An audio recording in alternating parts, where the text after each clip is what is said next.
You're welcome back. Well, the president of Turkey, Recep Tayyip Erdogan, recently visited Nigeria and was hosted by the president of Nigeria, Muhammadu Buhari, and representatives of the business community. Some of the highlights from the meeting was a signing of 8 bilateral agreements, the prospect of expanding trade volume up to $5 billion, and Nigeria supplying 15,000 barrels of oil daily to Turkey. Now, what are the implications and realities of this? We have joining us to have this discussion, Mustafa Wahab, analyst with Chapel Hill Denham. Hello, Mustafa, good morning. Hello, good morning, Mustafa, can you hear me? I think you need to unmute, Mustafa. All right, Annie, good morning. It's Good good morning. to be with you. Happy to see you. Happy to see you too. So Nigerians have been told that 8 bilateral agreements were signed in key sectors, including energy, defense, industry, mining, hydrocarbons, during the visit of the president of Turkey. But do Nigerians have the details of this MOU that was signed? Thank you very much, Annie. I mean, just as with you, we're still looking for, better detail of some of the MOUs that was signed between President Buhari and the president of Turkey.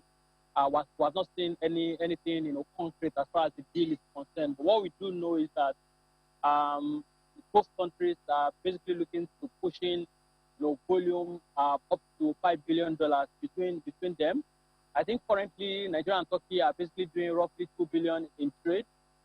So if this should materialize at $5 billion, I think on our estimate that would translate to roughly 6.5% of total volume trade in Nigeria, at least after 2020. Again, this development for us from the first view is actually very positive, and that's basically because of the fact that you can't rule out the impact of positive impact of trade on economic growth of any country, right? Increasing volume of trade with Turkey is more or less going to be beneficial, to both countries, especially if they are focusing both on commodities or products that are a lot more comparatively at a comparative advantage to both of the countries. And Nigeria exports to Turkey include mineral fuels, distillation oil, oilseed, cocoa nuts, but mostly in their raw states. So will Nigeria be able to maximize these targets of $5 billion since we're doing more of raw? You are quite correct. Some of the things that we're actually hoping that Nigerian government would attain, between now and the next few years is perhaps, getting towards the stage where we can domestically transform, all of the raw materials that we produce in Nigeria to, intermediate of finished goods. That's when you probably see the large benefit of trade, coming into Nigeria. But like you mentioned, most of the commodities that traded between Nigeria and Turkey is primarily primary goods, right? Which begs the question of whether or not they can attain this target of $5 billion. Again, we're all going to be looking forward to seeing how the Nigerian government, and both the Turkish government as well, we're going to be looking forward to how they actually plan to meet this sort of target. And Nigeria imports iron and steel, milling products, sugar, malt, starch from Turkey. How heavy are these on our import bill? Some of these products are still quite, insignificant as far as, the composition of imports is concerned in Nigeria. The last time we checked, petroleum product imports still constitute roughly 40% of Nigeria's imports. And I suspect, obviously, that's where, a huge chunk of our foreign exchange actually goes into, right? From the look of things, things are still, not very rosy as far as, diversifying our import base is concerned, right? Obviously, I suspect that, Nigerian government is already looking towards, the commencement of Dangote refinery to sort of bring down, this massive amount of money that we spend on importation of PMS products into the country, right? Obviously, from the list of the commodities that you highlighted earlier, it obviously shows that what we import from Turkey it's actually not very sizable as far as, our import bill is concerned for Nigeria. When we look at these two scenarios, our import and our export with Turkey, how soon or how far do you see us hitting this $5 billion target? Yeah, I mean, I've mentioned it quite earlier. Most of the product that we trade between us, they are primary products, generally, right? So again, the accretion impact of that or the benefit of that from, international trade perspective is not really sizable. So for us to hit this target of 5 billion from current 2 billion that we are at least in 2020 to take, anywhere between, 3, 4, 5 years, I mean, obviously what we're looking at is, a longer term period for us to see that sort of benefit, accruing to Nigeria. Perhaps there might be some certain ways or some certain strategy that FGN and the president of and the government of Turkey are actually putting in place to sort of achieve this target. I think we won't know that yet until we start to see, the details of the deal that was signed between both governments. All right, so maybe away from Turkey now, or before we leave that, Nigeria has promised to give them 15,000 barrels of oil daily. Is that good for us, or we're just trying to fulfill, our side of the agreement?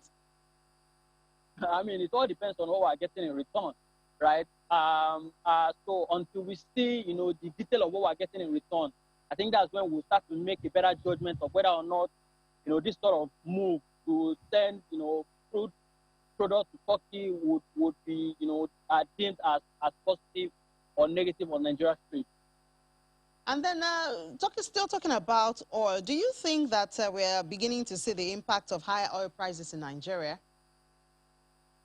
Yeah, I mean, I think absolutely, right? If you check, the currently released data by the CBN, that's the balance of payment data, what you see is that in Q2, we saw, exports growing tremendously in Nigeria. I think that's, compared to the decline that we saw in Q1. If I put numbers to that, I think exports grew by roughly 95%, and that was basically driven by, higher oil prices, and obviously this higher oil prices was, sizable enough to offset the impact of decline in crude production. I mean, if you check Nigeria's crude production over the last couple of quarters, you see that we struggled to actually meet the target that was benchmarked by the OPEC and its allies, right? And that's basically because of the fact that we are now witnessing rising pipeline vandalism and crude theft in Nigeria.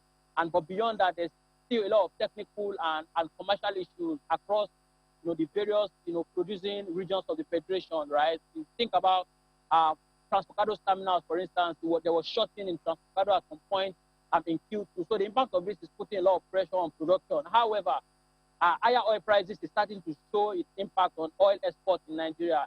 Like I said, oil exports grew by about 95%. This basically shows that, we probably are now starting to see the, translation impact of that on Nigeria's export and trade balance in general.